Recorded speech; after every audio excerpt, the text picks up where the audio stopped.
자, 푸른아빠 거울 육아. 네, 최희수 선생님 모시고 이야기 나누고 있습니다. 네, 네. 너무 좋았어요. 네, 네. 일부에서 이렇게 펑펑 또 눈물 흘리신 분들이 많을 것 같았는데, 네. 참 성인이 돼서 자기 내면하고 마주한다는 거는 정말 힘든 문제 같아요. 힘든 문제 같고, 그런데 그러지 못해서 내 아이들에게 좀 괴로움을, 학대를 나도 모르게 하고 있다면 또 고쳐나가야 될 부분이 아닌가라는 생각을 좀 하게 되는데요. 네. 일부 마지막에 아마 굉장히 많은 카운셀링 하셨으니까 네.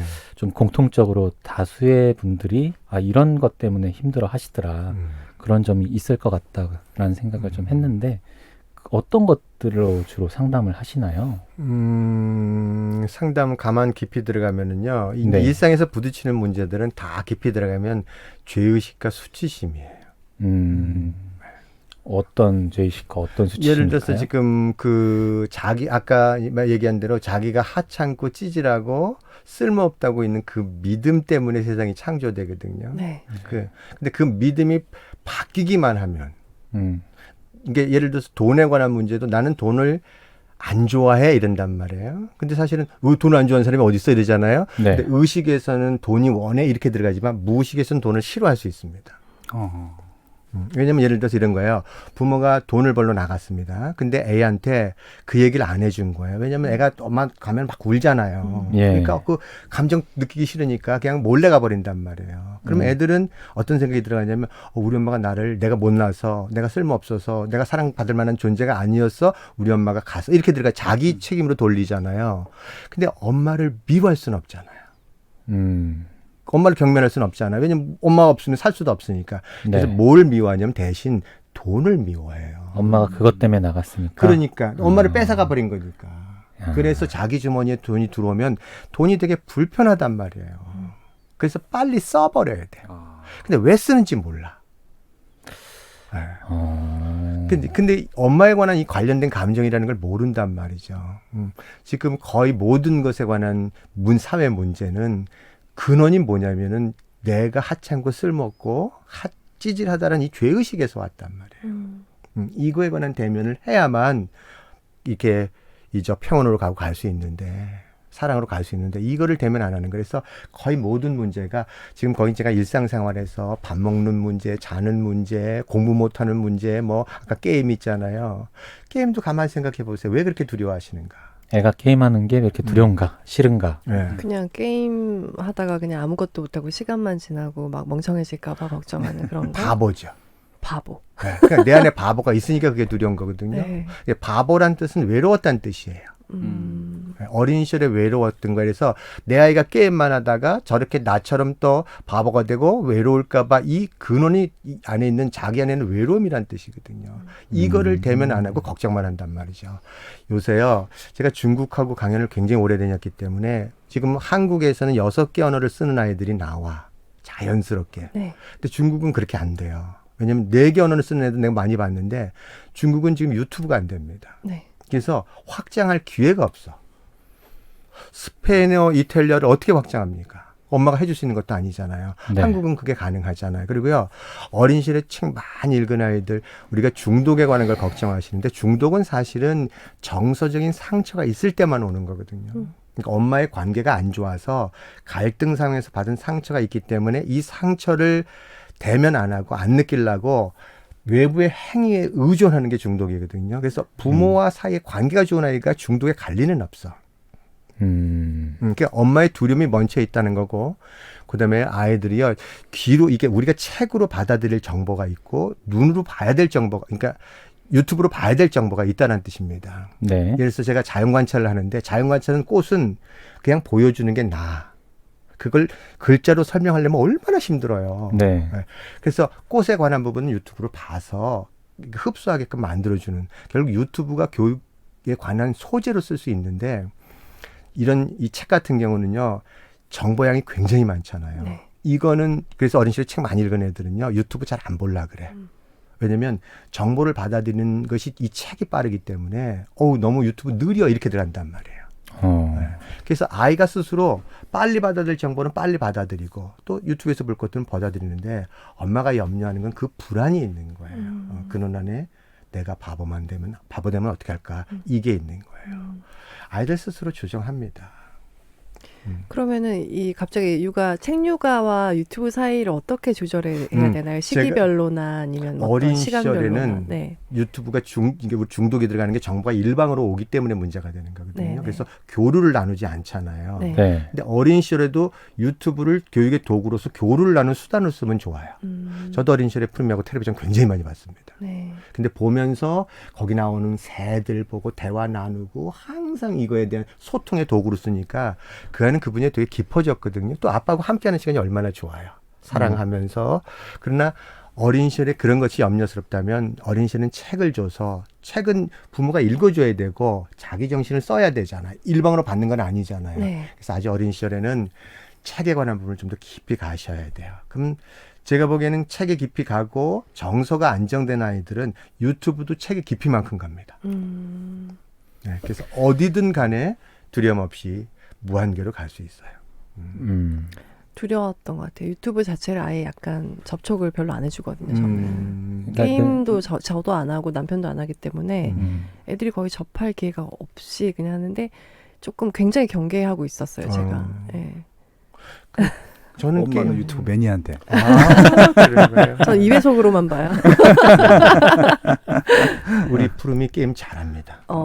제가 다 군대에서 가졌네요. 500만 원 벌어왔는데요. 와. 그 돈 95% 저금해서 500만 원 벌어왔는데 컴퓨터 최고의 사양을 샀습니다. 근데 요새 게임방에 안 가더라 그래서 왜 안 가냐 그랬더니 제 컴퓨터가 더 좋아요. 근데 저는 그렇게 게임하면서 이번에 제가 클래스 101 강연할 때 푸르미가 편집했거든요. 아, 네. 프리미엄 프로라는 프로 난 뭔지도 몰랐는데 네네네. 3일 동안 책 보더니만 뚝딱거리더만 그걸 그냥 완전하게 해내는 거 보고선 저거 게임 안 했으면 저 하겠나 싶은 생각이 들어가는 거예요. 네. 생각해 보면 저도 게임을 굉장히 좋아했단 말이에요. 네. 근데 게임을 하면서 영상 편집을 사실 배운 것도 있거든요. 왜냐하면 이걸 해가지고 내가 한 장면들을 이렇게 잘 편집해가지고 막 이렇게 자랑하고 싶은 거예요. 사람들한테. 그럼 사람들이 와 보면서 이제 피드백을 주니까 이제 그런 것 때문에 게임을 하다가 영상 편집을 배워서 그러면서 편집 기술이 늘어난 그런 케이스거든요. 그러니까 진짜 이렇게 게임 자체만 보면 굉장히 좀 부정적으로 많이 보는데 그걸 하다가 막 어떤 식으로 애의 어떤 능력들이 발견될지 그건 또 좀 모르는 일이다라는 생각도 저는 개인적으로 좀 갖고 있어요. 어디로 갈지 모르는 거예요. 네. 백종원 씨가 요리하면서 채팅 올라오는 걸 굉장히 잘 이렇게 피드백을 잘 줘서 유명해진 케이스인데 게임 때문에 동체 시력이 굉장히 발달해가지고 채팅을 요리하면서 다 잘 읽어가지고 그랬다는 얘기도 있더라고요. 게임 매니아잖아요. 네, 그렇다고 하더라고요. 소유진이 게임 그래서 못하게 막 컴퓨터 뺏어가고 막 그랬었다고 하더라고. 네. 저는 이제 저의 좀 이슈는 아이들이 징징거릴 때 되게 힘들어하는 그런 게 있었는데 여기 그러니까 아이들의 그런 상황들마다 굉장히 자세하게 적어주셔서 어머니들이 굉장히 도움을 많이 받을 거다라는 생각을 했는데요. 징징거리면 왜 이렇게 싫을까 막 이런 생각을 했는데 징징거리다는 것은 아이가 엄마랑 연결하고 싶어하는 소통하고 싶어하는 거죠. 시도다. 네. 근데 이제 막 감정을 다 그대로 표현할 수도 없고 네. 막 하니까 그렇게 하는 건가요? 엄마도 징징거려보지 못했던 거죠. 어린 시절에. 지금 제가 착하게 키우지 말라 그랬더니 사람들은 그럼 어떻게 키워요? 나쁘게 키워요? 이랬거든요. 그럼 착하지 않으면 나쁜 거가 돼버리는 거예요. 고유하게 키우라는 뜻이거든요. 네, 고유하게. 그 사람이 그 감정을 못 느꼈을 때 욕구도 모르고 감정도 모르는데 내가 누군지 어떻게 알겠어요. 근데 그거 막으면 안 돼요. 네. 지금 예를 들어서 마음껏 어릴 때 징징거리고 지 마음대로 표현했다 그러면은요, 애가 감정을 울고 표현할 때 어떤 생각이 들겠어요? 너무너무 귀여운 거예요. 저놈 잘 자라네. 저놈 자기를 그렇게 표현하네. 이 엄마들, 이거 못 해본 엄마들은 감정을 못 읽어. 애가요, 막 울잖아요. 그러면 먼저 가가지고 막 달래줘. 울지 마. 근데 너 감정 느끼면 안 된다는 표현이잖아요. 그럼 애가 뭐라는지 아세요? 저리 가, 엄마, 저리 가! 이런단 말이에요. 그러면 또 말 잘 들어요. 착하니까. 나가. 그럼 애가 뭐라 그러세요? 엄마 가지 마 이런단 말이에요. 그럼 엄마들은 이래요. 그러면 어떡하란 말이냐요. 들어가면 나가라 그러고 나가면 들어오라 그러니 어떡하냐. 그 아이 감정에 함께 머물러 있질 않는 거예요. 불편해서. 그래서 그 아이한테 그래 너 감정 다 표현해. 울면 얼마나 시원해지는데 엄마가 옆에서 지켜봐 줄 거야. 그리고 네가 다 울고 난 다음에 안아달라 할 때 엄마한테 안아줄 테니까 엄마 기다리고 있을 거야. 그럼 애가요. 울어도 누가 봐주는 사람이 있어 울어야 좋은 거예요. 그쵸. 그러면 울음이 점점점 짧아져. 되게 많은 기억이 올라온다. 되게 저도 좀 잘못했다라고 생각했던 지점이 그런 부분이었거든요. 애가 이렇게 울면 그러니까 자기를 좀 봐달라는 걸 수도 있고 자기 마음에 좀 속상함을 표현하는 걸 수도 있는데 저는 애가 우는 모습이 너무 싫은 거예요. 그러니까 저는 그런 게 있었어요. 공감을 참아야지. 공감을 나도 참아야지. 그래가지고 애가 좀 우는 모습 보면 울지 마. 뚝. 네. 너만 그렇게 아프고 힘든 거 아니야. 울지 마. 이런 내가 더 말을 아프다는 뜻이죠. 했거든요. 내가 더 그러니까 그게 아프다는 너무 거야. 좀 가슴이 좀 아프고 또 책에서 되게 인상 깊었던 게 자기 전에 오늘 울고 싶었던 일 없니? 라고 물어보라고. 그게 너무 좀 찡하더라고요. 한 번도 그래 본 적이 없거든요. 어제도 물어봤어요. 오늘 속상한 거 있었어? 뭐 이렇게 물어보니까 뭐라고 했는데 한 가지가 있긴 했는데 굉장히 사소한 뭐 어떤 아이가 나한테 뭐라고 한 거? 네. 나보고 너무 느리게 글씨를 쓴다고 해서 거북이라고 해서 속상했어요. 털틀이라고 해서 속상했어요. 그래서 너 거북이 아니야. 너의 속도대로 하면 돼. 막 이렇게 막 얘기하면서 이젠 없어요. 이러고 자더라고요. 엄마가 공감해줬죠. 네. 그럼 잠이 사납지가 않아. 네. 평온한 잠을 자. 그래서 저는 아기였을 때는 아기가 막 이렇게 뭐 갑자기 뭐 하나 가져가면 막 울고 이런 게 너무 귀여운 거예요. 근데 어떻게 저렇게 자기의 슬픔을 온전히 막 얼굴로 다 찡그려가지고 우와 울잖아요. 너무 귀여워서 막 찍고 막 이랬었는데. 일부러 울리고 막. 예. 근데 아기 이제 얘가 뭘 안다. 이제 초등학교 2학년이 된 아이를 보면서 얘는 좀 알 것 같은데 왜 이렇게 때를 부리지? 이런 생각이 들면서 더 이상 좀 용납을 안 하고 좀 되게 억압하려는 저를 발견한달까요? 초등학교 들어가시면서 어땠는지 한번 보세요. 제가요. 근데 지금 아까 이렇게 말씀하실 때 느낀 거는 제가 첫째로서 좀 굉장히 의연해야 했고 좀 그랬었던 게 아닐까? 그러니까 그런 생각이 들더라고요. 정확합니다. 이제 자각하시는 거예요. 근데 참 그때 시절을 돌이켜보면 기억이 잘 안 나거든요. 정말 내가 그렇게 의젓해야 했나? 저도 장남이고 또 첫째고 한데 내가 그렇게 의젓하게만 살았어야 했나? 그런 기억들이 전혀 저는 그 없는데 방법밖에는 몰랐죠. 저도 모르게 이렇게 내면 속에 이렇게 잠재되어 있는 것들이 있는 거라고 봐야 되나? 맞아. 사람들은 그런 얘기를 해요. 내 고통은, 내 상처는 별거 아니야 이래요. 왜냐면 너무 고통이 많은 사람들이 있으니까. 네. 근데 사실 그렇지 않거든요. 그분한테는 그 고통이 자기한테 가장 큰 거거든요. 그다음에 아이들은 그런 면에서 기억이 나지 않는다라고 표현했는데 의식에서는 기억이 나지 않아요. 네. 왜냐면 가지고 있으면 도저히 견디지 못하니까. 그래서 다 무의식에 밀어버려. 그래서 대면하기 전까지 사라지는 경우는 없어. 그래서 결국은 대면하지 않으면 안 된다 이렇게 표현하는 거거든요. 사람들이 그런 말을 해요. 아버님, 저한테 예전에 아버님 소리 36부터 들었다 그랬잖아요. 이거 이렇게 지랄하고 있잖아요. 이 감정 만나는 거 말고 고상한 거 가르쳐달라는 거예요. 고상한 거. 제가 있다가 없어. 그거 있으면 내가 왜 안 가르쳐주겠냐고요. 저 35년 했어요. 안 해본 게 뭐가 있겠어요. 근데 안 돼. 오로지 한 길밖에 없는 거예요. 대면하라. 궁금한 게 푸르미가 30이 됐다고 이제 되셨다고 해야 될 것 같은데 말씀하셨는데 그러면 엄마 아빠가 처음부터 이렇게 그런 마음속의 응어리들을 다 없앤 상태는 아니었는데 아이는 어떻게 이렇게 잘 컸을까? 그 과정 속에서 아이가 큰 거잖아요. 아마 이런 게 있는 거예요. 사랑의 힘이 엄청 강하거든요. 그래서 우리가 부모가 조금만 사랑을 줘도 아이들은요, 그 상처 안에 안 들어갑니다. 근데 사실 저는 푸르미를 키울 때 연애 시절부터 태교를 했던 사람이고요.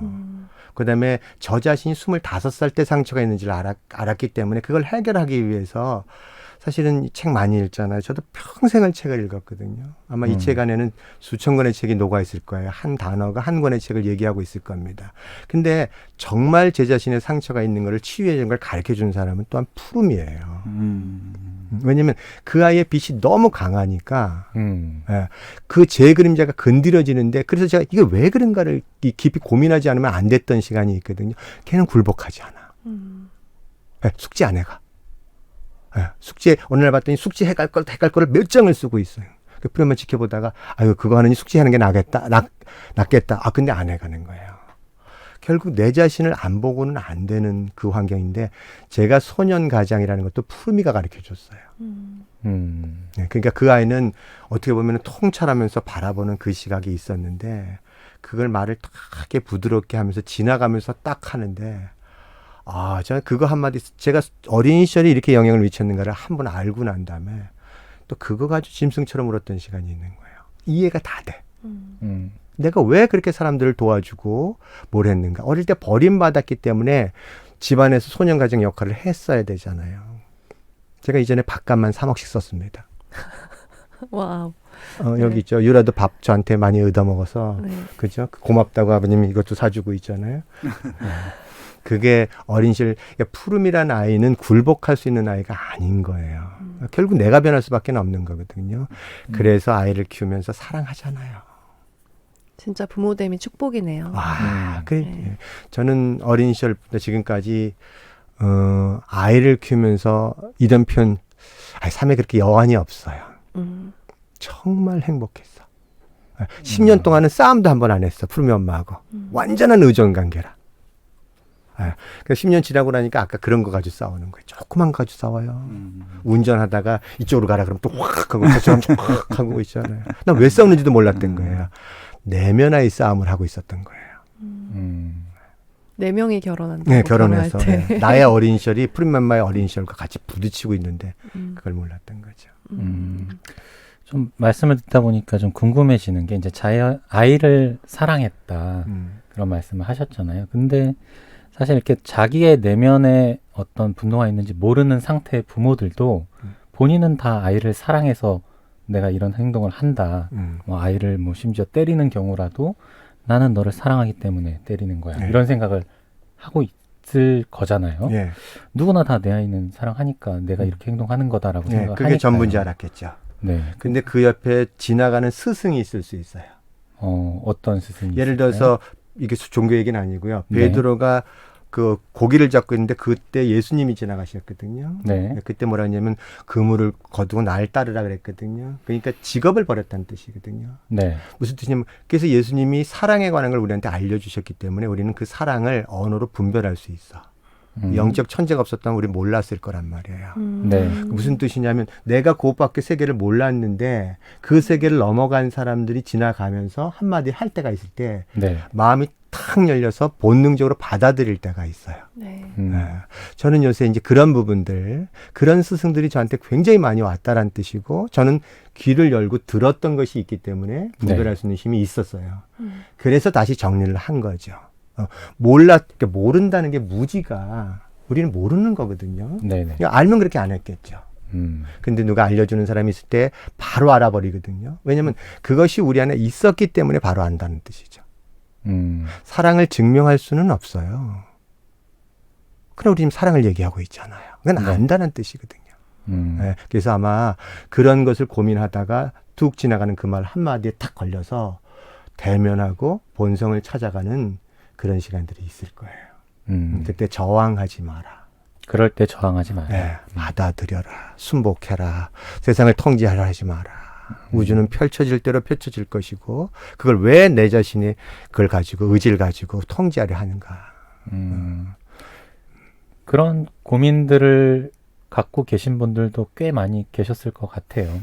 나는 내 딴에는 잘해보려고 네. 최선을 다해서 애를 사랑하려고 한 건데 이게 뭐 잘못됐다는 것조차 모르고 그렇게 행동하셨던 분들도 꽤 많으셨을 거잖아요. 그런 분들이 나중에 스승이 됐어요. 왜 그분들이 지금 자신의 내면을 대면하고 자기의 사랑을 발견한 사람들은 네. 그 뒤에 오는 자한테 그걸 곧바로 알려줄 수가 있어. 저한테 왔을 때는 제가 되게 어려운 말을 많이 한다 그러더라고요. 네. 난 나로선 되게 쉬운 말을 어떻게 더 쉽게 해 이런 건데 제가 하고 싶은 말을 저 380페이지에다 적어놓은 거잖아요. 네. 원 없이 했어요. 예. 근데 이 책을 읽는 분들이 뭐라 그러냐면, 우리 김세희 작가님도 뭐라 그러냐면요. 이 책 읽지 마세요. 무서워요. 있잖아요. 그죠? 왜냐면 읽다가 엄청난 저항에 걸릴 거고, 네. 못 나갈 거란 뜻입니다. 한 줄을. 근데 그 저항에 관한 부분들이 사실 방해물이잖아요. 그걸 뚫고 나가면 그분이 스승이 되시면서 모든 사람한테 알려줄 거라는 거죠. 그래서 오히려 고통 속에서 성장이 일어나고, 제가 본 부처님 말씀이 맞습니다. 고통이 자산이 되게 돼 있어요. 그것을 놓는 순간에는. 그래서 고통에 관한 부분이 넘어서 다시 열반해 갈 수 있는 기회가 있는 거예요. 정말 축복이 되는 거예요.